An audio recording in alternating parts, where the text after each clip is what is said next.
السلام عليكم ورحمة الله وبركاته.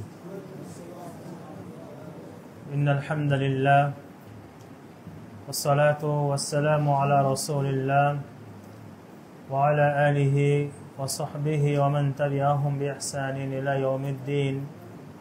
أما بعد، أعوذ بالله من الشيطان الرجيم.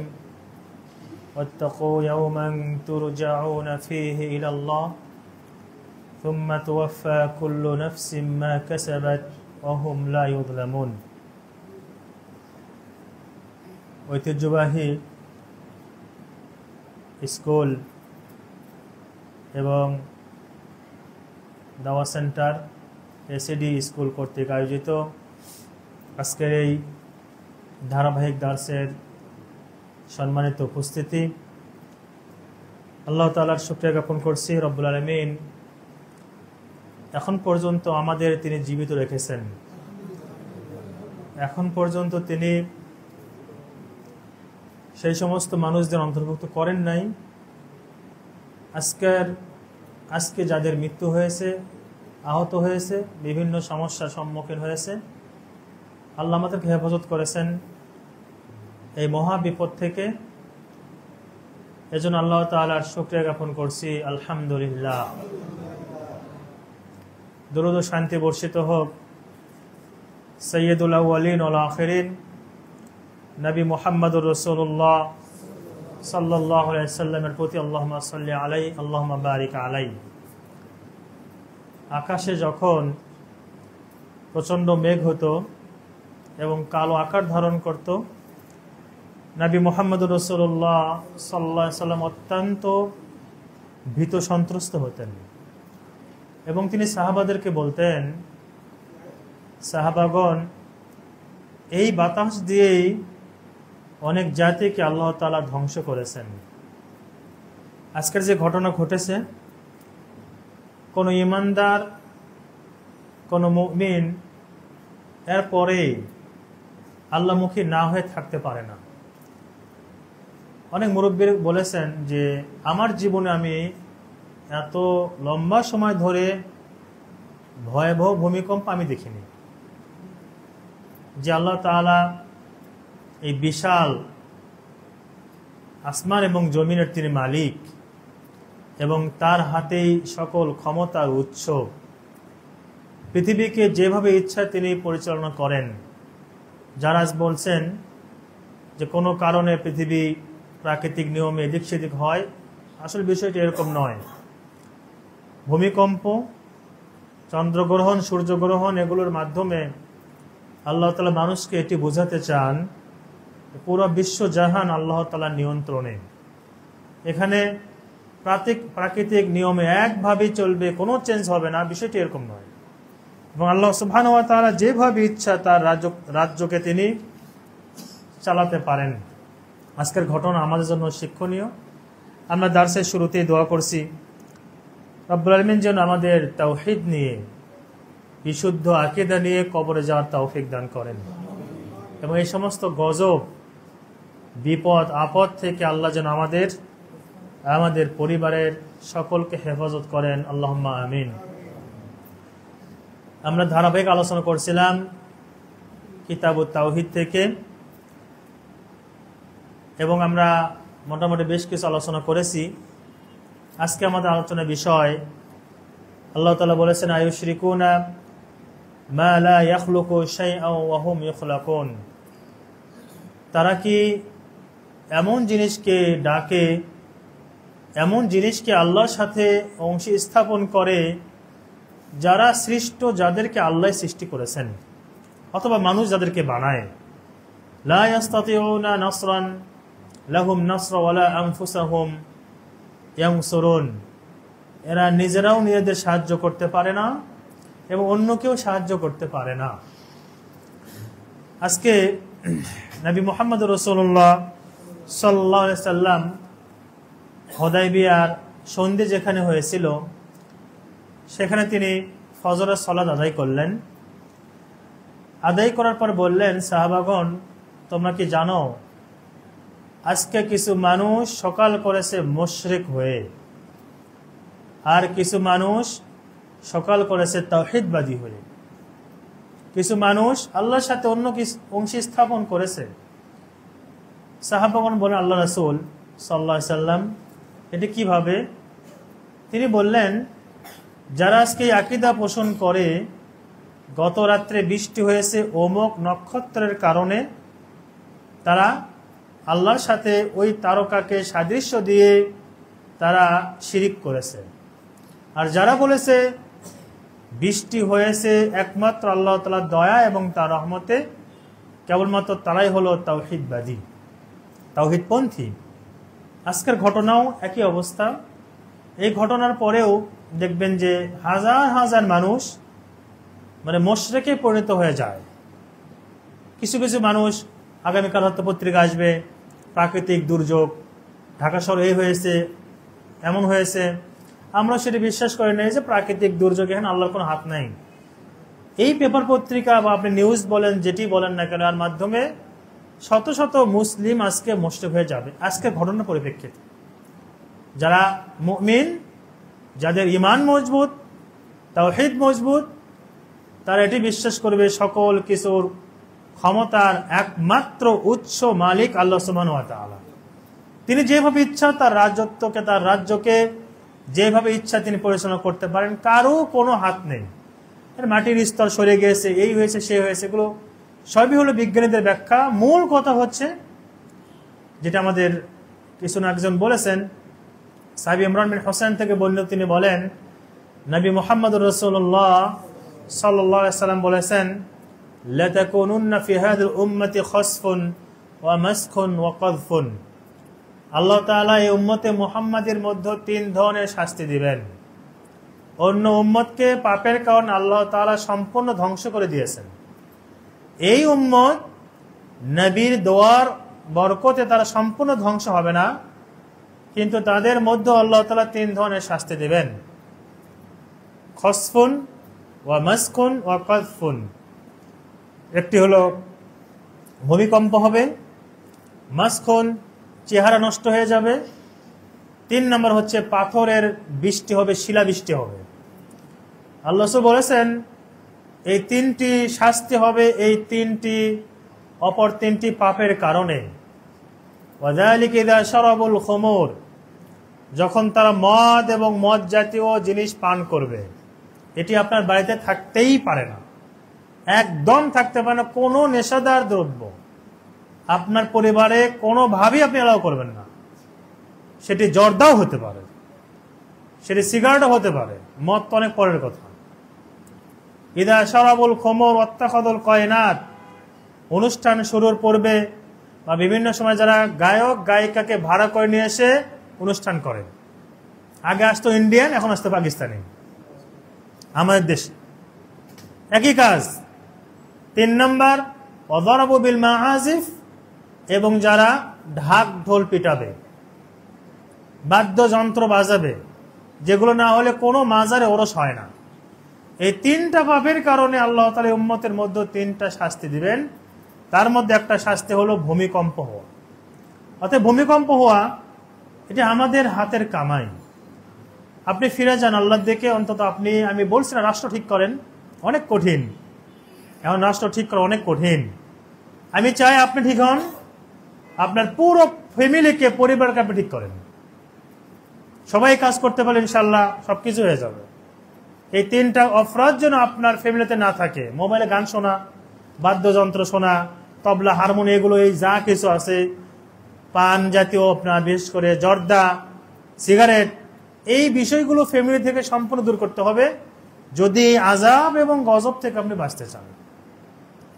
এবং বলেছে আগামীকাল শত শত মানুষ মুশরিক হয়ে যাবে, এই বিশ্বাস করবে যে প্রাকৃতিক নিয়মে হয়েছে, কিছুই না। অন্যায় করলে কি, আর পর্দা না করলে কি, আর সিগারেট বিড়ি খালে কি, এগুলো আসলে কোনো কারণ না, প্রাকৃতিক নিয়মে হয় মাঝে মাঝে। এই বিশ্বাসের কারণে শত শত মানুষ আগামীকালকে মুশরিক হয়ে যাবে। এখন অনেক হয়ে গিয়েছে, নাউযুবিল্লাহ। আল্লাহ বলেছেন, তোমরা কি এমন বিষয়কে আল্লাহর সাথে শরীক করো যে বিষয়ের কোনো কিছু করার নাই, বরং আল্লাহ তাআলা তাদের স্রষ্টা অথবা মানুষ তাদেরকে সৃষ্টি করেছে। সাহাবী আনাস বিন মালিক থেকে বর্ণিত হাদিস সহিহ বুখারীর, তিনি বলেন, উহুদের দিন নবী মুহাম্মদ রাসূলুল্লাহ সাল্লাল্লাহু আলাইহি সাল্লাম তিনি আঘাতপ্রাপ্ত হলেন এবং তার মাথায় আপনার হেলমেট, লোহার হেলমেট ভেঙে ঢুকে গেল তার মাথায়। তিনি তার মুখ থেকে রক্ত মুছছিলেন এবং বললেন, কাইফা ইউফলিহু কওমুন ওয়া ক্বাদ শাজ্জু নবিয়্যাহুম, ওই জাতি কিভাবে সফল হবে যেই জাতি তার নবীর রক্ত দিয়ে জমিনে প্রবাহিত করে, জমিনকে রঞ্জিত করে, সেই জাতি কিভাবে সফলকাম হবে। তিনি অনেকটা বদ্দর মতোই বললেন এবং 1 মাস লাগাতার তিনি কুনুতে নাজিলা পড়েছেন। আপনারা জানেন মাগরিব এবং ফজরে বিশেষ করে দ্বিতীয় শেষ রাকাতে রুকু থেকে উঠে কুনুতে নাজিলা পড়েছেন। আল্লাহ তাআলা আয়াত নাযিল করলেন, লাইসা লাকা মিনাল আমরি শাইউন আও ইয়াতুবা আলাইহিম আও ইউআযযিবাহুম ফাইন্নাহুম যালিমুন। আল্লাহ রাসূল, আপনি বদদোয়া, এই বদদোয়ার অধিকার আপনার নাই। তারা আপনাকে রক্তাক্ত করেছে, হতে পারে তাদের মধ্যে কাউকে না কাউকে আল্লাহ তাআলা ঈমানদার বানাবেন, নিশ্চিত করে দিলেন। এবং আল্লাহ তাআলা তার রাসূলকে এটি বুঝিয়ে দিলেন যে আপনি অন্যান্য মানুষের মতোই একজন মানুষ, এটি বুঝবেন, এর ভিন্ন ব্যাখ্যা করার সুযোগ নাই। আপনি মানুষ, আপনি খাবেন, আপনি বাজারে যাবেন, আপনার বিপদ আসবে, আপনার মুসিবত আসবে, আপনি ইলাহ পর্যায়ে পৌঁছে যান নাই যে আপনি রঞ্জিত হবেন না রক্তে, আপনি আল্লাহ পর্যন্ত পৌঁছে যান নাই যে আপনার কোনো জ্বর আসবে না, আপনি কষ্ট হবে না, এগুলো হয় না। বরং আপনি মানুষ, মানুষের যে বিপদগুলো আসে আপনারও আসবে।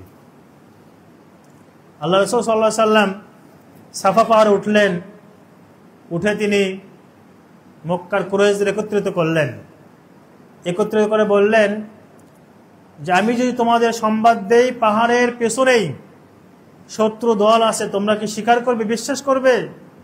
সবাই বলল, মা জাররাবনা আলাইকা মিন কাযিবিন, অবশ্যই কখনো আপনাকে মিথ্যা বলতে শুনি নাই, আপনি বললে আমরা বিশ্বাস করব, পাহাড়ের পেছনে আমাদের শত্রুরা রয়েছে।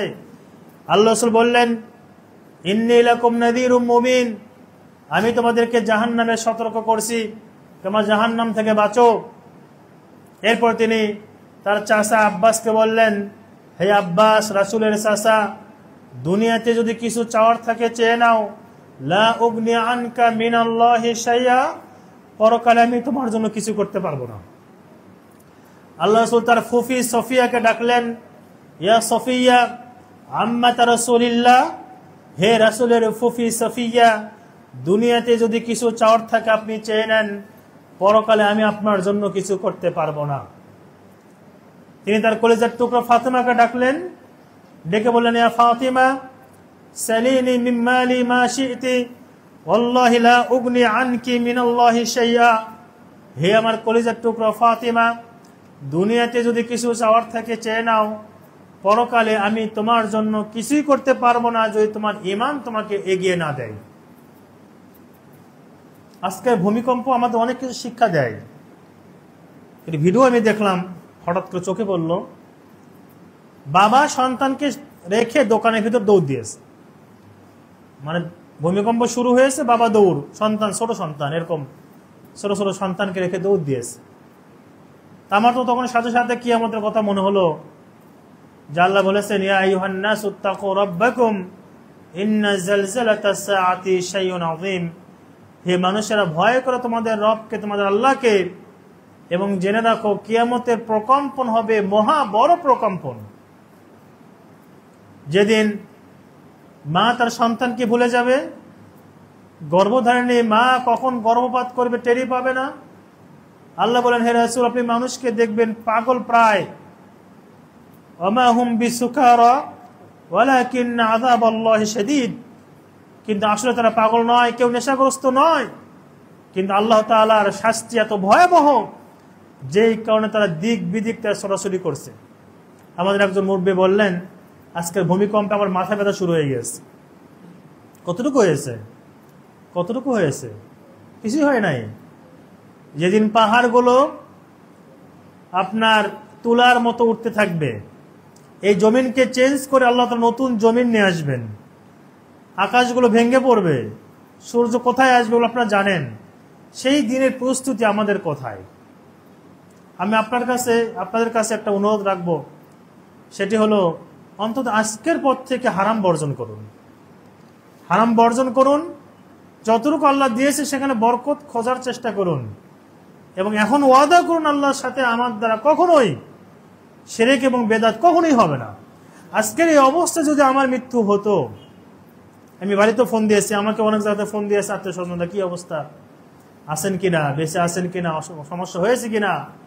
এখন তো ফোন দেওয়ার সুযোগ রয়েছে, কিয়ামতের দিন কে কার কাছে ফোন দিবে? তখন গ্রামীণ বাঙালি একটা যে সিমগুলো আছে কোনটা কাজ করবে? এখন ফোন দিচ্ছে, খবর নিচ্ছে, একটাও কাজে আসবে না। আজকে আমাদের ওয়াদা হোক আল্লাহর সাথে, যতদিন আল্লাহ তাআলা আমার হায়াত দিয়েছেন আমি আল্লাহর সাথে কোনো কিছুকে শরীক করব না ইনশাআল্লাহ। আমার মৃত্যু যেন ঈমানের উপর হয়, আমার মৃত্যু যেন তাওহীদের উপর হয়, আমার মৃত্যু যেন বিশুদ্ধ আকীদা এবং তাওহীদের উপর হয়। এই দোয়া আল্লাহর কাছে করেছে, আল্লাহ আমাদের সকলকেই তাওহীদি এবং বিশুদ্ধ ঈমান নিয়ে কবরে যাওয়ার তৌফিক দান করুন, আল্লাহুম্মা আমিন। আপনাদের অন্য পাপ যদি হয়েও যায়, এমন করবেন না আজকে পাপ হয়ে গেছে আগামী কালকে তওবা করব।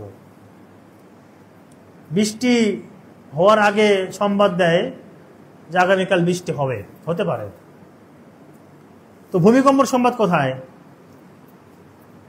সংবাদ দিল অনেক সময়, আর আগে দেখলাম যে একবার যে 7 নম্বর কত সতর্ক সংকেত দিয়েছে, কিছুই হয় নাই, কিছুই হয় না, তেমন কিছুই হয় নাই। এই সতর্ক দিয়ে আল্লাহর গজব থেকে বাঁচা যাবে না, বরং এমন গজব আসবে যখন এই সতর্ক কোনো কাজ করবে না, আপনার তাওহীদ ছাড়া কোনো কিছুই কাজ আসবে না। এজন্য আপনাদের সবসময় বলি যে তাওহীদ তাওহীদ তাওহীদ, আকীদা আকীদা আকীদা, আকীদা আউয়ালান, সব কিছুর আপনার আকীদা। আপনার মৃত্যু যদি আজকে আকীদার উপর হয়, আলহামদুলিল্লাহ, আপনি সফল কাম। আকীদা নেই, তাওহীদ নেই, আপনি মারা গিয়েছেন, আপনার কবর অন্ধকার। আপনার কবর অন্ধকার যদি আপনি এই আকীদা ছাড়া, বিশুদ্ধ আকীদা ছাড়া মারা যান। আজকে একজন পীর রয়েছে, পীরের নাম সুরেশ্বর পীর, নাম শুনেছেন? কোথায় এটা? আমি ইনশাল্লাহ প্রত্যেক দিন একজন করে পীর এবং তাদের অনুসারী সম্পর্কে আলোচনা করবো ইনশাআল্লাহ। আমাদের দেশে যে পীরগুলো আছে, অভাব নেই। এই পীরের বাড়ি হলো চাঁদপুরের আপনার শরীয়তপুর একটা জেলা, শরীয়তপুর জেলার নড়িয়া থানার একটা গ্রামের নাম সুরেশ্বর। সেখানকার শাহ সুফি সৈয়দ আহমদ আলী ওরফে শাহ সুফি সুরেশ্বরী পীর, দেখবেন তার অনেক অনুসারী রয়েছে, নেটে দেখবেন। তাদের যে সমস্ত আকীদা অন্যদের সাথে, আমি আপনাদের আগেও বলেছি যে গোজামিল দিয়ে চলা ইসলাম নয়, একদম ক্লিয়ার কথা। সবাইকে নিয়ে আমাকে চলতে হবে, সবাই আমার দোস্ত, সবাই আমার ভাই, এটি ইসলাম নয়, এটি বুঝতে হবে আপনাকে। আল্লাহ তাআলা শুরুতে বলেছেন লা ইলাহা, মানে কি? সত্য কোনো মাবুদই নাই। আগে যাবতীয় বাতিলকে নাই করতে হবে, যাবতীয় বাতিল নাই, বাতিলের অস্তিত্ব নাই, এটা বলতে হবে। এরপর আল্লাহর স্বীকৃতি, আল্লাহ আছেন একজন, শুধুমাত্র আল্লাহ। এজন্য আমরা বলি ইসলামের রোকন কয়টি? ইমানের, কালেমার 2টি, লা ইলাহা ইল্লাল্লাহ। তো যারা স্পষ্ট মানুষকে শিরকের দিকে ডাকে, বেদাতের দিকে ডাকে, অন্তর থেকে আপনি কোনোভাবেই তাদের মহব্বত করতে পারেন না। এতটুকু না হওয়া পর্যন্ত আপনি পরিপূর্ণ ইমানদার হন নাই, মনে রাখবেন। আল্লাহ সুবহানাহু ওয়া তাআলা মান আহাব্বা লিল্লাহ ওয়া আবগাদা লিল্লাহ ওয়া আ'তা লিল্লাহ ওয়া মানা'a লিল্লাহ ফাকাদ ইসতাকমালাল ঈমান। যে ব্যক্তি ভালোবাসে কার জন্য? আল্লাহর জন্য। এখানে আমরা এসেছি কার জন্য? আল্লাহর জন্য। ওয়া আবগাদা লিল্লাহ, কাউকে ঘৃণা করে আল্লাহর জন্যই। ওয়া আ'তা লিল্লাহ, কাউকে দেয় আল্লাহর জন্য। ওয়া মানা'a লিল্লাহ, কাউকে দেয় না, সেটাও আল্লাহর জন্য। আমি তো জীবনে কোনো বেদাতি মসজিদে দেব না, কোনো বেদাতি মাদ্রাসায় আমি দেব না যেখানে আল্লাহর দ্বীনকে নষ্ট করা হচ্ছে। আমি কোনো মাজারে, কোনো ফকিরে, কোনো ওরসে কোনো ধরে দেব না। আমি কোনো সরস্বতী, কোনো দুর্গা, কোনো এগুলো যা সেখানে একটা পয়সা আমি দেব না। এটা যদি করতে পারে, আল্লাহ বলেছেন ফাকাদ ইসতাকমাল ঈমান, তার ঈমান কেবল পরিপূর্ণ হলো। আপনি যদি জানেন যারা আল্লাহ দুশমন, তাদের সাথে আপনি দহরম মহরম এটি চলবে না, মানে বাতিলকে বাতিলই মনে করতে হবে। বলেন তো নবী মুহাম্মদ রাসূলুল্লাহ সাল্লাল্লাহু আলাইহি সাল্লাম কেন প্রস্তাব ফিরিয়ে দিয়েছিলেন? যে প্রস্তাব মক্কাবাসী দিয়েছিল, তিনি প্রস্তাব ফিরিয়ে দিয়েছিলেন যে না, এগুলো হবে না, বাতিল বাতিল, হক হক। হক কি স্পষ্টভাবে বলতে হবে, হক কি স্পষ্ট মানুষ মানে বলতে হবে, সব কিছু গোজামিল দিয়ে চলবে না। এটি তার আকীদা, তাদের বই থেকে নোট করা। আমি একটা দার্স করছি, কাশফুস শুবহাত, নাম শুনেছেন? মুহাম্মদ বিন আব্দুল ওয়াহাবের লেখা কাশফুস শুবহাত একটা বই, এই কিতাবুত তাওহীদের মতোই। সেটিও এক জায়গায় দার্স হচ্ছে আলহামদুলিল্লাহ প্রতি বৃহস্পতিবার। তো সেখানে বলেছি, আজকেও বলছি যে সুরেশ্বর যে পীর রয়েছে, প্রত্যেকদিন একটা পীর সম্পর্কে আলোচনা করবো ইনশাআল্লাহ। তাদের আকীদা হলো ইসলামী গান বাজনা, নাচ, ড্যান্স সব হচ্ছে জায়েজ, কোনো কোনো সময় ফরজ। তারা বই লিখেছে যে নবী মুহাম্মদ রাসূলুল্লাহ সাল্লাল্লাহু আলাইহি সাল্লাম গান না শুনে কোনোদিন তিনি ঘুমাতেন না। বলেন এদেরকে আবার মুসলিম বলতে হবে? দেখেন এক পাগল কাজকে ধরেছে, বাউল। বাউল সম্পর্কে আলোচনা করবেন ইনশাআল্লাহ আমরা। বাউল তার বক্তব্য শুনেছেন কিনা? আমি শুনেছি তার বক্তব্য। কি বক্তব্যের কারণে তাকে অ্যারেস্ট করেছে? মানে এত জঘন্য একটা শব্দ আল্লাহর শানে বলেছে, যেগুলো কাফেররা পর্যন্ত বলে না, কোনো কাফেরও বলতে পারে না। এই শব্দ, এত জঘন্য ভাষা আল্লাহর শানে বলেছেন। আমি ভালোভাবে বলছি যে আল্লাহ বলেছেন প্রথম সৃষ্টি হচ্ছে কলম, অন্য জায়গায় বলেছেন প্রথম সৃষ্টি হচ্ছে আরশ, দুটাই হাদিস। তিনি বলেছেন যে আল্লাহ যে কখন কি বলে ঠিক খেলে নেই, আসলে আল্লাহর মানে জঘন্য ভাষা বলেছেন। এই কথা বলার পরে কোনো মানুষ ইমানদার থাকতে পারে? দুটোরই ব্যাখ্যা আছে, দুটোরই ব্যাখ্যা আছে। প্রথম সৃষ্টি কলম ব্যাখ্যা আছে, প্রথম সৃষ্টি আরশ সেটারও ব্যাখ্যা আছে। জানেন না, বলছে আল্লাহকে কখন কি বলে মাথা ঠিক নেই। আমি ভালোভাবে বললাম, মানে জঘন্য ভাষায় বলেছে। তো তাকে অ্যারেস্ট করা নয়, বরং তাকে ইসলামী শাসন হলো, তাকে তওবা পড়াতে হবে। যদি তওবা পড়ে আলহামদুলিল্লাহ, তওবা না পড়লে তাকে ইউক্তালু মুরতাদ্দান, মুরতাদ হিসেবে তাকে হত্যা করা হবে। ওই জেল মেল না, এগুলো না, ইসলামী শাসন এটাই হতো, কারণ তারা ইসলাম থেকে বের হয়ে গিয়েছে। আজকে যারা বলছে নাচ গান এগুলো জায়েজ, দেখবেন এদের সব অনুষ্ঠান ঢোল থাকবে, তবলা থাকবে, নাচে গায়, সবকিছু করে, ইসলামকে নষ্ট করে দিচ্ছে। এবং আমাদের কিছু বক্তাও রয়েছে, তারা এই কাজগুলো করে। ওই ইশকে নবী বলে গান করে, তিনিও নাচেন, শ্রোতারাও নাচেন। এরাই বড় বড় আলেম আজকে আমাদের সমাজে, নাউজুবিল্লাহ। এদের থেকে সম্পূর্ণভাবে সম্পর্ক ছেদ করতে হবে, না হলে আপনি আল্লাহ তাআলাকে ভালোবাসতে পারেন নাই। 2 নম্বর তাদের আকীদা, মানুষকে সম্মানজনক সেজদা করা যায়। সুরেশ্বর পীর, এই পীরের নাম শুনেছেন কিনা? শোনেন নাই? একটা প্রসিদ্ধ পীর। ওই নেটে গিয়ে দেখবেন, বড় একটা মানুষ বসে আছে, চেয়ারটা এত বড়, তারপর ক্লিন সেভ একদম বসে আছে, মানুষও খুব বড়, এবং তার পাশে মহিলারাই বেশি আর কি, পেছনে ছবিও আছে অনেকগুলা। এরপরে অনেকে গিয়ে তার ওখানে সাজদা করছে। এটা হলো সুরেশ্বর পীর, শরীয়তপুরের। 2 নম্বর আকীদা হচ্ছে মানুষকে সেজদা করা জায়েজ। বলেন সাহাবী মুআজ বিন জাবাল, নাম শুনেছেন? তিনি আসলেন সিরিয়া থেকে, এসে আল্লাহ রাসূলকে তিনি সেজদা করার জন্য উদ্যত হলেন। আল্লাহ রাসূল থামাই দিলেন, বুঝ কি ব্যাপার?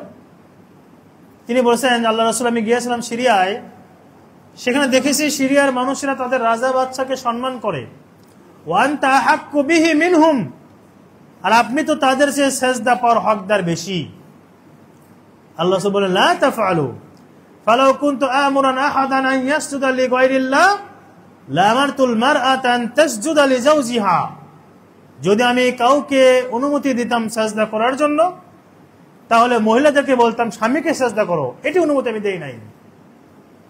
রাসূলকে সেজদা করা যায় না, সুরেশ্বরকে সেজদা করা যায়। রাসূলকে সেজদা করা যায় না, তাহিরিকে সেজদা করা যায়। রাসূলকে সেজদা করা যায় না, কালো চশমা ওয়ালা আব্বাসীকে সেজদা করা যায়। এরা বলছে এগুলো সম্মানজনক সেজদা, নাউজুবিল্লাহ। কোনোদিনও হবে না। আপনার স্ত্রী কোনোদিনও আপনার পায়ে হাত দিয়ে সালাম করবে না। স্ত্রীর ভালোবাসা অন্যভাবে নেবেন, আপনার পায়ে হাতে সালাম করতে হবে সম্মানের জন্য। ইসলাম কেউ শেখায় না এটি, চরণ ধুলি নেওয়া। নাউজুবিল্লাহ। অনেকে খুশি হয় যে স্ত্রী কত ভালো, মাশাআল্লাহ মাশাআল্লাহ, আল্লাহ এখন স্ত্রী আমাকে দিয়েছেন, পায়ে হাত দিয়ে সালাম করে। কিন্তু শয়তানে শিখাইছে তাকে, যদি করে থেকে নিষেধ করে দেবেন না, এই মাথা কারো সামনেই নত হবে না। কে ছাড়া? আল্লাহ সুবহানাহু ওয়া তাআলা ছাড়া। তাদের আকীদা শ্রদ্ধা করা যাবে। বলেন তো ইসলামের কিছু বাকি থাকলো? 3 নম্বর আকীদা হলো, যারা কামেল পীর তাদের নামাজ, রোজা, হজ, যাকাত কিচ্ছু লাগে না। দেখবেন যে রাস্তায় রাস্তায় পোস্টার, পীরে কামেল আওলাদে রসুল, মানে টাইটেলের অভাব নেই। মনে রাখবেন যে কোনো মানুষই কামেল নয়, প্রত্যেক মানুষই অসম্পূর্ণ। এমনকি নবী মুহাম্মদ রাসূলুল্লাহ সাল্লাল্লাহু আলাইহি সাল্লাম তিনি মানুষ হিসেবে অসম্পূর্ণ।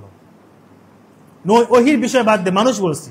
তিনি রক্তাক্ত হয়েছেন, তিনি উহুদের মাঠে মার খেয়েছেন, তিনি জানতেন না সামনে কি হবে।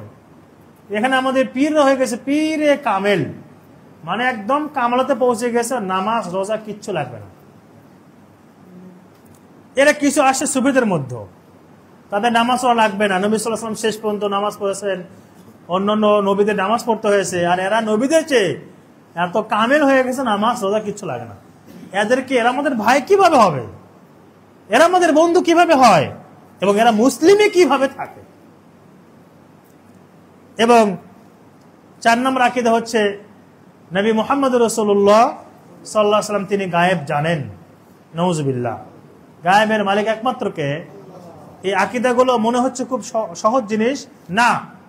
এই আকীদাগুলোর মাধ্যমেই মুশরিকদের থেকে আমরা পার্থক্য হই। এই আকীদাগুলোর মাধ্যমে জাহান্নামবাসী থেকে আমরা ইনশাআল্লাহ জান্নাতের পার্থক্য হয়ে যাই, আমলে নয়। মনে রাখবেন, জোরে আমিন, আস্তে আমিন, সেখানে কম বেশি রয়েছে, বিশুদ্ধ রয়েছে, আমরা বিশুদ্ধ মানি আলহামদুলিল্লাহ। আমাদের প্রধান পার্থক্য মানুষের সাথে কি কেন্দ্রিক? আকীদা কেন্দ্রিক। ওরা বলে আল্লাহ সব জায়গায়, আমরা বলি না।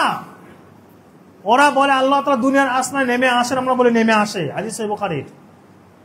ওরা বলে নবী সাল্লাল্লাহু আলাইহি ওয়াসাল্লাম গায়েব জানেন, আমরা বলি না, নবী সাল্লাল্লাহু আলাইহি ওয়াসাল্লাম গায়েব জানেন না। এই আকীদা কেন্দ্রিক কিয়ামত দিন 73টা দল হবে, জানেন তো? 73টা দল হবে কি কেন্দ্রিক?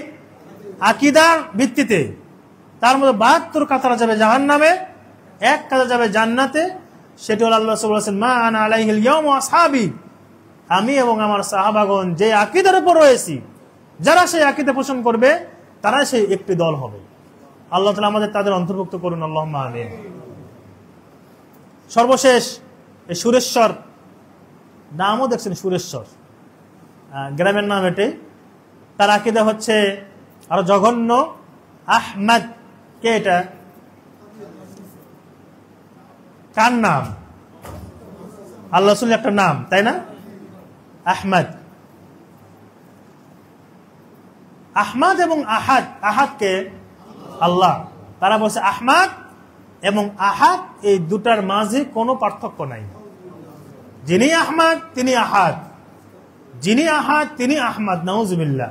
ও বলে আমার ভাই, ও বলে মুসলিম, আর ও মারা গেলে বলে আমি জানাজা করবো, কোনোদিনও না। মুশরিককে মুশরিক মনে করতে হবে। নবীগণ তাদের বাপ মাকে ছাড় দেন নাই ইমানের প্রশ্নে, এমনকি নবী ইব্রাহিম আলাইহিস সালাম তার বাবাকেও ছাড় দেয় নাই। আল্লাহ তাআলা নিষেধ করেছেন যে তার জন্য ক্ষমা প্রার্থনা করা যাবে না। এমনকি নবী মুহাম্মদ রাসূলুল্লাহ সাল্লাল্লাহু আলাইহি ওয়াসাল্লাম তার মা যিনি তাকে জন্ম দিয়েছেন, আল্লাহর কাছে অনুমতি চান, আল্লাহ আমি একটু যাই আমার মার কবর জিয়ারত করে দোয়া করব। আল্লাহ বললেন কবর জিয়ারত করো, দোয়া করা যাবে না। বুঝতে পারছেন? তার মা, আল্লাহ রাসূল কবর জিয়ারত করছেন, দোয়া করেন নাই, ক্ষমার জন্য দোয়া করেন নাই।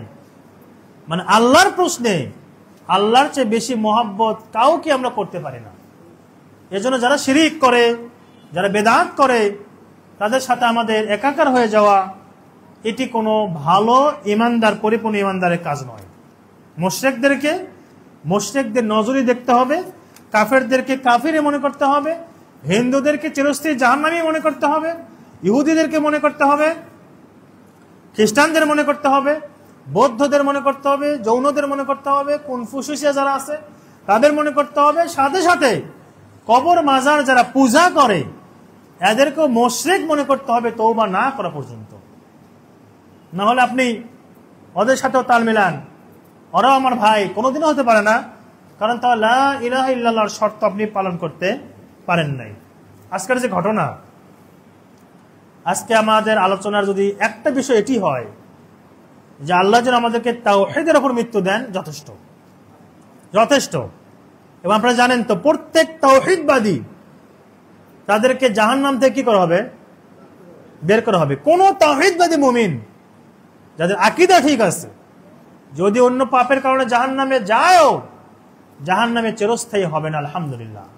এজন্য আকীদা আকীদা আকীদা, প্রথম আকীদা, শুরু মাঝখানেও আকীদা, শেষেও কি আকীদা। আকীদা ছাড়া দ্বিতীয় কোনো অপশনই নেই, আকীদা ঠিক করতে হবে।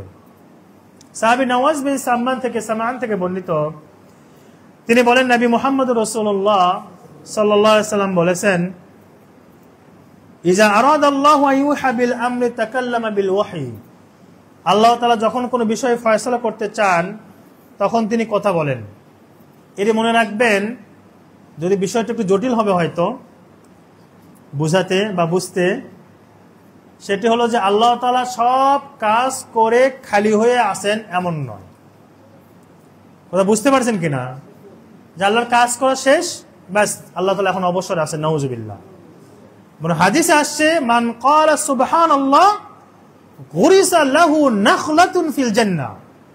যে ব্যক্তি কি বলে, সবাই বলেন সুবহানাল্লাহ, আল্লাহ রাসূল বলেছেন তার জন্য জান্নাতে একটি খেজুর বৃক্ষ রোপণ করা হয়।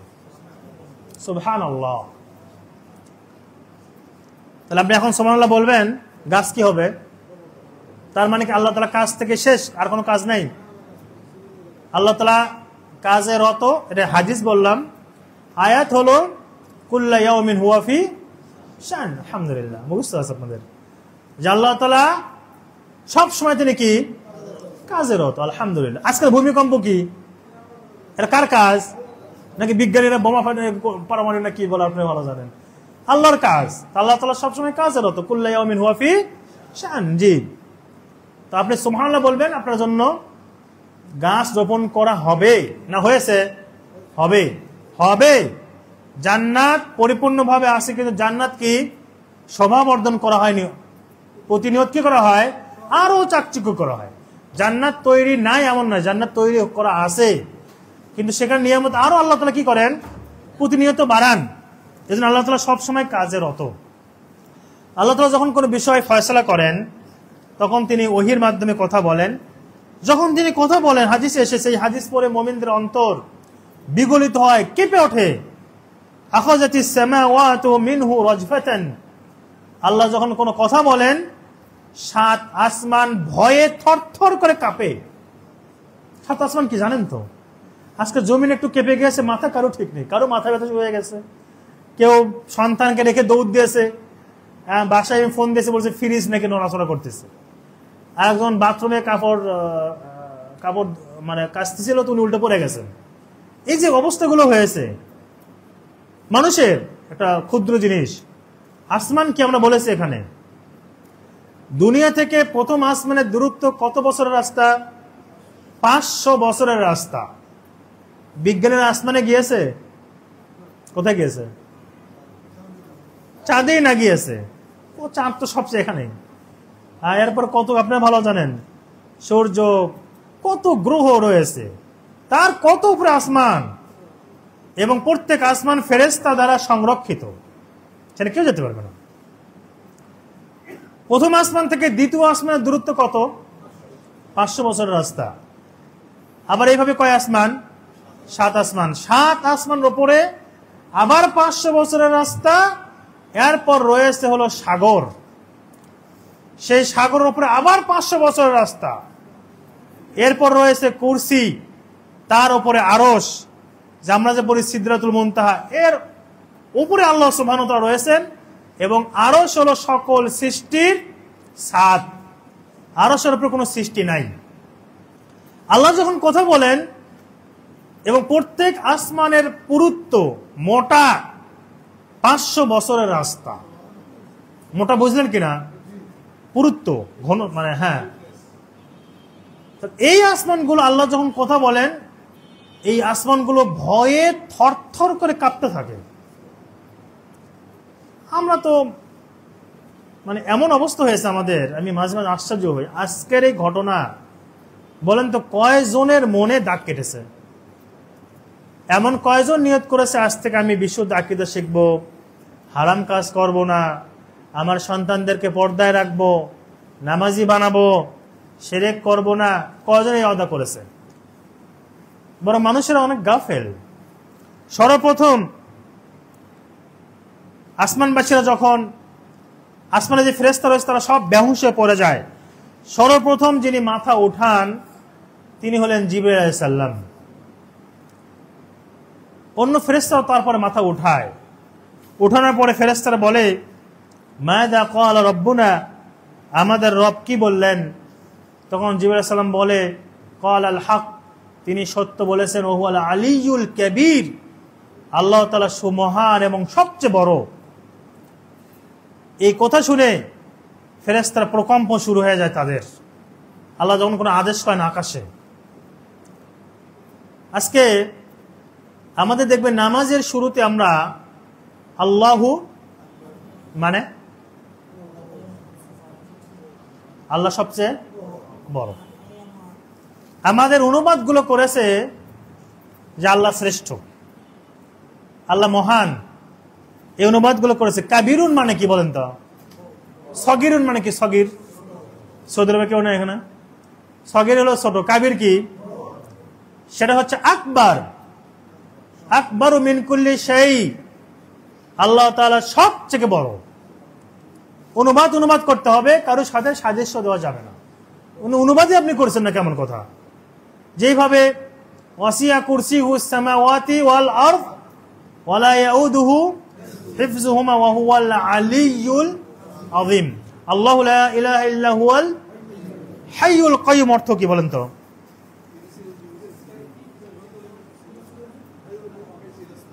চিরস্থায়ী চিরঞ্জীব, জানেন তো এটি? আল হাইয়্যু আল কাইয়্যুম, চিরস্থায়ী চিরঞ্জীব। এই অনুবাদ দিয়েই জীবন চলছে আমাদের এই অনুবাদ দিয়ে জীবন চলছে। আল হাইয়্যু হলো চিরস্থায়ী চিরঞ্জীব। কাইয়্যুমের অর্থ কোথায়? মনে হয় হ্যাঁ, কাইয়্যুমের অর্থ নাই। চিরস্থায়ী চিরঞ্জীব দিয়ে কাটা গেছে আল হাইয়্যু আল কাইয়্যুম, হয় নাই। আল কাইয়্যুম হলো যিনি সব কিছুর নিয়ন্ত্রক। এই অনুবাদটা খুব কম জায়গায় করা হয়েছে। ঠিক তেমনি ভাবে আল্লাহু আকবার আসলে হওয়ার কথা ছিল আল্লাহ সবচেয়ে বড়, অনুবাদ করেছে আল্লাহ মহান। আসছে যে ইয়াদুল্লাহি ফাওকা আইদিহিম, আল্লাহ তাআলার হাত তাদের হাতের উপরে, অনুবাদ করছে যে আল্লাহ তাআলার কুদরত তাদের কুদরতের উপরে। বুঝলেন কিনা? হাতের অর্থ কি হবে? আল্লাহর হাত যেখানে সেখানে হাতই অর্থ হবে, কারোর সাথে সাদৃশ্য দেওয়া যাবে না। অনুবাদই চেঞ্জ করে দিয়েছে যে আল্লাহ তাআলার কুদরত, বা আল্লাহ আপনি কুদরতি চোখ দিয়ে আমার দেখেন। কুদরতি চোখ আবার কে এখানে হলো? হাদিসে শব্দ আসছে আইনুন, মানে কি? চোখ। কোরআনে আসছে তাজরিবি আয়ুনিনা ওয়ালিতুসনা আলা আইনি, আমার চোখের সামনে এটা চলবে। অনুবাদ করেছে আল্লাহ আপনি কুদরতি চোখ দিয়ে দেখেন, কুদরতি হাত, কুদরতি পা, মানে সবার সাথে কি লাগাইছে? কুদরত লাগাইছে। কুদরত মানে কি? শক্তি, ক্ষমতা। তার মানে আল্লাহ তাআলার এই সিফাতগুলোকে অস্বীকার করে, এই জন্য কুদরত লাগাইছে।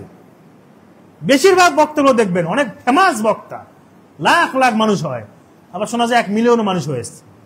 এরকম বক্তারাও কুদরতি হাত অনুবাদ করছে। অনুবাদ হয় নাই। হাতের অনুবাদ কি করতে হবে? হাত, কুদরত লাগানো যাবে না। ঠিক তেমনি ভাবে আল্লাহু আকবার, আল্লাহ সব থেকে বড়, এই অনুবাদ করতে হবে। হাদিসে এসেছে নবী মুহাম্মদ রাসূলুল্লাহ সাল্লাল্লাহু আলাইহি সাল্লাম বলেছেন, তিনি বসে আছেন, একজন ইহুদি আসলো। ইহুদি এসে বলছে, হে মুহাম্মদ সাল্লাল্লাহু আলাইহি সাল্লাম, আমি একটি হাদিস বলি। আল্লাহ সুবহানাহু বলেন, বলো। বলছে কিয়ামতের দিন আল্লাহ তাআলা সব আসমানগুলোকে রাখবেন 1 আঙ্গুলের উপরে। সমানা দরকার ছিল কিনা? সব গাছগুলোকে রাখবেন অপর আঙ্গুলের উপরে, আঙ্গুল। সব পাহাড়গুলোকে রাখবেন অন্য আঙ্গুলের উপরে। সব খনিজ দ্রব্য এবং মাটিকে রাখবেন অন্য আঙ্গুলের উপরে। এই 5টা আঙ্গুল বলেছেন। বললেন আল্লাহ বলবেন, সুম্মা ইয়াহুজ্জুহুন্না ওয়া ক্বালা আনাল মালিকু আইনা মুলুকুদ দুনিয়া। আল্লাহ এগুলোকে নাড়াবেন, কাঁপাবেন, কাঁপিয়ে বলবেন যে আমি হলাম রাজাধিরাজ, দুনিয়ার বাচ্চারা কোথায়, আমার সামনে আসো। হাদিসকে শুধু পড়ার জন্য নাকি অনুভব করার জন্য? আল্লাহ তাআলার নাম এবং গুণ সম্পর্কে যার আকীদা যত বেশি হবে, তিনি নামাজে তত বেশি মজা পাবেন। যখন জানবেন যে আল্লাহ তাআলা সামিউন, আল্লাহ আমার কথা শুনছেন, আমি যে বলছি সুবহান রাব্বিয়াল আ'লা, আল্লাহ আপনি সবচেয়ে মহান, আপনি রয়েছেন উঁচুতে সবচেয়ে, আল্লাহ আমার কথা শুনছেন, তার নামাজের মনোযোগ বেশি হবে। যিনি জানবেন আল্লাহ বাসির, আল্লাহ আমাকে দেখেন, আমি যত বড় ছাদের নিচে থাকি না কেন, তার দ্বারা অন্যায় করাটা খুব সম্ভব নয়। আল্লাহর নাম এবং গুণ সম্পর্কে যার ঈমান যত বেশি, ওই ব্যক্তি আল্লাহর সাথে সম্পর্ক বেশি হবে। আল্লাহ হাদিসে বলেছেন, জাহান্নাম যখন বলবে আমার আরো ক্ষুধা লেগেছে, আমার আরো খাবার দরকার, আল্লাহ কি দিবেন? তার পা দিবেন সুবহানাহু ওয়া তাআলা। তখন জাহান্নাম কি বলবে? যথেষ্ট, যথেষ্ট। আমি বুঝাতে যেটা চাচ্ছি সেটা পরে বলছি। অন্য হাদিসে এসেছে এবং আয়াতে এসেছে, কিয়ামতের দিন আল্লাহ তাআলা 7 আসমানকে ডান হাতে নেবেন, ভাঁজ করবেন। 7 আসমান কি বলেছে? 7 জমিনকে বাম হাতে নেবেন, ভাঁজ করবেন। ভাঁজ করে বলবেন আমি হলাম রাজাধিরাজ। এই আল্লাহ তাআলা কত বড়, আমরা তার দাস, আলহামদুলিল্লাহ। এজন্য আল্লাহু আকবারে যে অনুবাদই করতে হবে, আল্লাহ সবচেয়ে কি বড়, সুবহানাল্লাহ। তো সেই রবের, সেই আল্লাহর আমরা ক্ষুদ্র দাস, আমরা ক্ষুদ্র বান্দা, যেখানে ফেরেশতারা পর্যন্ত ভয়ে প্রকম্পিত। আর আজকে এত বড় ভূমিকম্প হয়ে গেছে, আমাদের অন্তর কিছুই হয় না। দুনিয়াতে এমনি আসছি, মারা যাওয়ার পরে জান্নাতুল ফেরদৌস আমার জন্য নিশ্চিত, এরকম একটা ভাব। আজকে থেকে আপনার তো ওয়াদা করা দরকার ছিল, আজ থেকে আমার বাড়িতে কোনো অন্যায় আমি করতে দেব না। আমি মারা যাওয়ার পরে কি করবা তোমরা করিও, সেই দায় আমার না। আমি জীবিত থাকা অবস্থা আমার সামনে কোনো অন্যায় হবে না। এই ভূমিকম্পর পরে আমি অন্তত তোমাদের দায় নিতে রাজি না। আমার বাইরে থাকতে হলে নামাজ পড়তে হবে, আমার বাইরে থাকতে হলে বিশুদ্ধ আকীদা এনে চলতে হবে, আমার বাইরে থাকতে হলে আকীদার কিতাবগুলো পড়তে হবে। এই দায়িত্ব আপনার অন্তত ছিল। যদি আপনি আজকের এই ঘটনায় বিন্দুমাত্র আপনার অন্তরে আল্লাহর ভয়টা অনুভব হয়, যেখানে ফেরেশতারা আসমানগুলো কেঁপে ওঠে। এবং ফেরেশতারা কারা? নবী মুহাম্মদ রাসূলুল্লাহ সাল্লাল্লাহু আলাইহি সাল্লাম বলেছেন, আমাকে অনুমতি দেওয়া হয়েছে আল্লাহ তাআলা যারা আরশ বহনকারী ফেরেশতা, তাদের গুনাহগুণ বর্ণনা করতে। তাদের ইন্নামা বাইনা শাহমাতি উযনিহি ইলা আতিকিহি কামাসিরাতু 500 আম। আল্লাহ রাসূল বলেছেন, এই ফেরেশতাদের কানের লতি থেকে কাঠ পর্যন্ত দূরত্ব হলো 500 বছরের রাস্তা। আমার আপনার কতটুকু? 4-5 আঙ্গুল হবে হয়তো, তাই না? এই ফেরেশতারা পর্যন্ত ভয়ে থরথর করে কাঁপে। আল্লাহ তাআলা যখন কথা বলেন, আর এত কিছু হয়ে গেল, আমাদের অন্তরে কোনো অনুভব নেই। আমাদের অন্তর এমন ভাবে মারা গিয়েছে যে আল্লাহর প্রতি আমাদের সম্পর্কই কমে গেছে। অন্তত আজকে এই কাজ করা দরকার, শেষ রাতে উঠে একটু আল্লাহকে ডাকা দরকার। আজকে অন্তত যে আল্লাহ আমার জীবনের গুনাহগুলো ক্ষমা করে দিন এবং তাওহীদের উপর আমাকে মৃত্যু দিন। আমি এই কথা বারবার কেন বলছি? তাওহীদ ছাড়া মৃত্যু আপনার হলো খারাপ মৃত্যু। তাওহীদ ছাড়া মৃত্যু আপনার কবর অন্ধকার।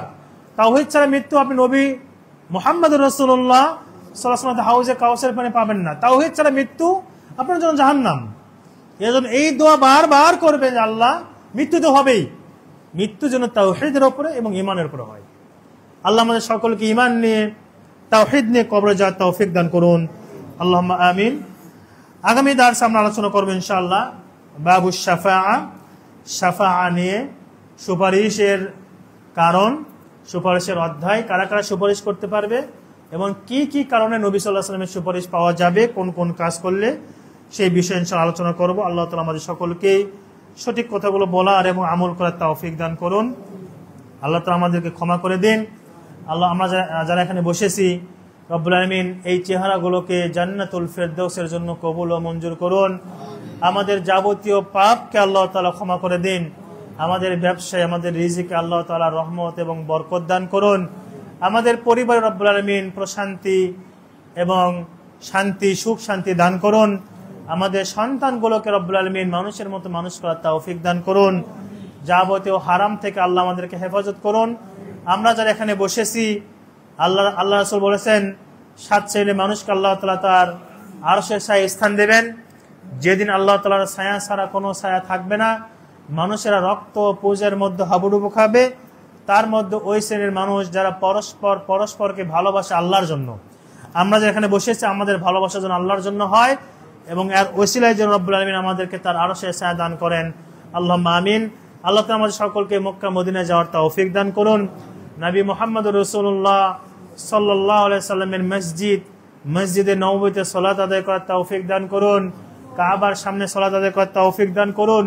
রাত অনেক বড়, আমরা যেন রাতে কিছু অংশ হলেও ঈমান নিয়ে, তাওহীদ নিয়ে জেগে আল্লাহর কাছে কান্না করতে পারি, সেই তৌফিক আল্লাহ আমাদেরকে দান করুন। সর্বোপরি তাওহীদ নিয়েই, বিশুদ্ধ আকীদা ঈমান নিয়ে কবরে যাওয়ার তৌফিক দান করুন। আল্লাহুম্মা আমিন। আকুলু কওলি হাযা আস্তাগফিরুল্লাহ লি ওয়া লাকুম ওয়া লিসাইরিল মুসলিমিন ফাস্তাগফিরু ইন্নাহু হুয়াল গফুরুর রহিম। যদি কোনো প্রশ্ন থাকে আমরা সংক্ষেপে দু একটা প্রশ্ন দেব ইনশাআল্লাহ।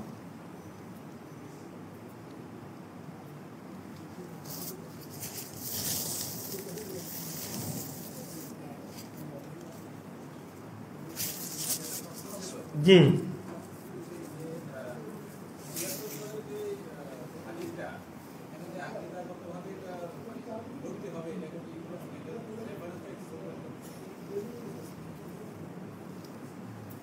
হ্যাঁ ভাই বলেছেন যে ৭৩ যে দল হবে, এই দল যে আকীদা কেন্দ্রিক হবে তার রেফারেন্স কি? এটি সব মানে যারা এটাকে অস্বীকার করে, যারা বেদাতি, তারা পর্যন্ত এটাতে একমত যে আমলের ক্ষেত্রে কোনো মানুষ জাহান্নামে যাবে না। সওয়াবের তারতম্য হবে। সওয়াবের কি হবে? তারতম্য হবে। আমল বলতে ধরেন অন্যদের সাথে আমাদের পার্থক্য, নাভির নিচে হাত বাঁধা, বুকে হাত বাঁধা, মক্কা মদিনা গিয়ে দেখবেন যে হাত কি করে, অনেকে ছেড়ে দেয়, নামাজ পড়ে। এই বিষয়গুলোর কারণে মানুষকে জাহান্নামী বলা যাবে না, বরং যেই ভাগের কারণে মানুষ পরকালে ৭৩ ভাগ হবে, সেটি হলো আকীদা কেন্দ্রিক, যার দলিল হচ্ছে আল্লাহ বলেছেন, আমি এবং আমার সাহাবাগণ যে বিশ্বাসের উপর রয়েছি, যারা এই বিশ্বাসের উপর থাকবে তারাই মুক্তি পাবে। এখান থেকে প্রমাণ হয় এই দলগুলো কি কেন্দ্রিক হবে? আকীদা কেন্দ্রিক হবে। কথা বুঝছেন কিনা? আল্লাহ বলেছেন, আমি এবং আমার সাহাবাগণ যে আকীদা বিশ্বাসের উপর রয়েছি, যার উপর রয়েছি, তার উপর যারা থাকবে তারাই মুক্তি পাবে, বাকিগুলো তারা জাহান্নামে যাবে। অর্থাৎ এই দলগুলো, এবং ইবনে তাইমিয়ার কল রয়েছে, তিনিও বলেছেন যে এই দলগুলো সব হবে কি কেন্দ্রিক? আকীদা কেন্দ্রিক। তবে যাদের আকীদা আবার বেশি জঘন্য, তারা আবার ৭২ কাতারের বাইরে পড়বে। এটি বিস্তারিত আলোচনার বিষয়। যেভাবে রাফেজা নাম শুনেছেন, কারা এরা? শিয়া রাফেজা, যাদের আকীদা অনেক জঘন্য, যাদের কালেমা হলো লা ইলাহা ইল্লাল্লাহ ওয়া আন্না মুহাম্মাদান রাসূলুল্লাহ ওয়া আন্না আলিয়ান ওলিউল্লাহ ওয়া আন্না আবা বকর ওয়া উমর ফি জাহান্নাম, নাউযুবিল্লাহ। তারা হলো ৭২ কাতারের বাইরে। ঠিক তেমনি ভাবে যারা কোরআন ও হাদিস অস্বীকারী, তারা ৭২ কাতারের বাইরে। ঠিক তেমনি ভাবে যারা জাহমিয়া, আল্লাহ সর্বত্র বিরাজমান, এই আকীদা পোষণ করে, যেখানেই সেজদা করো সেটা আল্লাহকেই সেজদা করো, এই কথা যারা বলে, তারাও এই ৭২ কাতারের বাইরে, তারাও চিরস্থায়ী জাহান্নামী, ইহুদি এবং খ্রিস্টানদের মতো। ইবনে তাইমিয়া রাহিমাহুল্লাহর বক্তব্য বললাম। জি,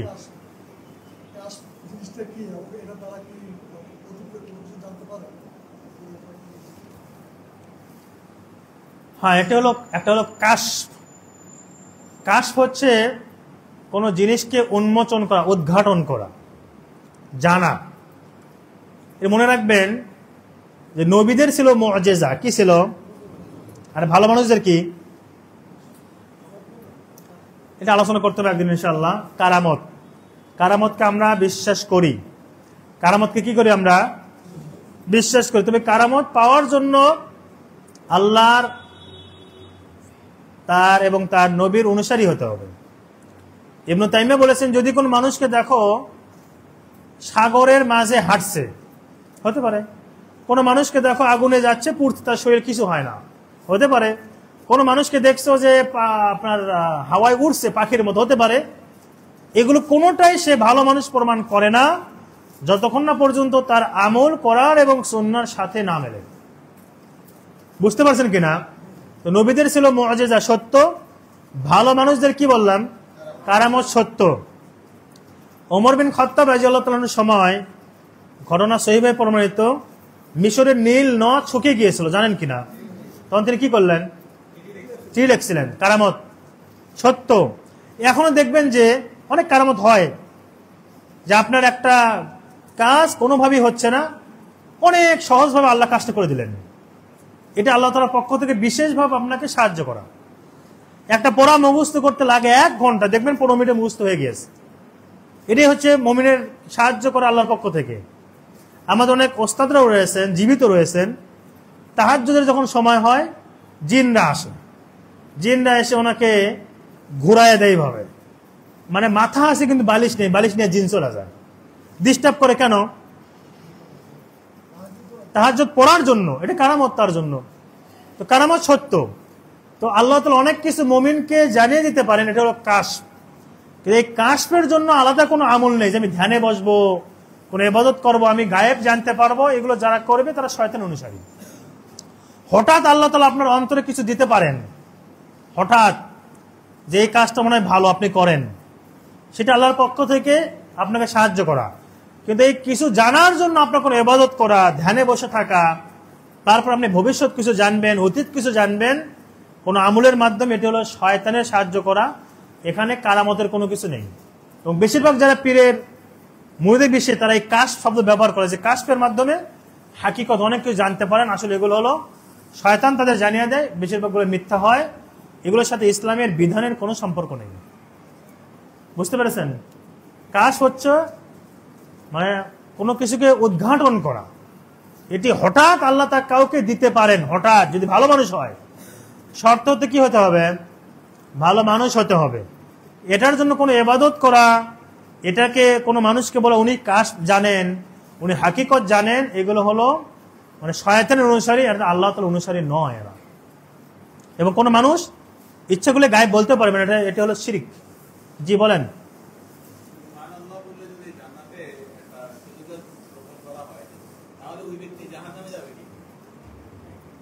হ্যাঁ, সুন্দর কথা বলছেন। সুবহানাল্লাহ বললে, যদি না হাদিস আসছে এটি, সুবহানাল্লাহ বললে খেজুর বৃক্ষ রোপণ করা হয়, তাহলে ওই ব্যক্তি জন্য আল্লাহ তাআলা খেজুর বৃক্ষ কি করলেন? রোপণ করলেন জান্নাতে, তাই খেজুর বৃক্ষ দিবেন। এখন যদি ব্যক্তি কি হয়? জাহান্নামী হয়, জাহান্নামী থাকবে, জাহান্নামী থাকবে। ওই গাছ অন্যজন ভোগ করবে। ওই গাছ ভোগ করার জন্য তাওহীদ শর্ত। কি শর্ত?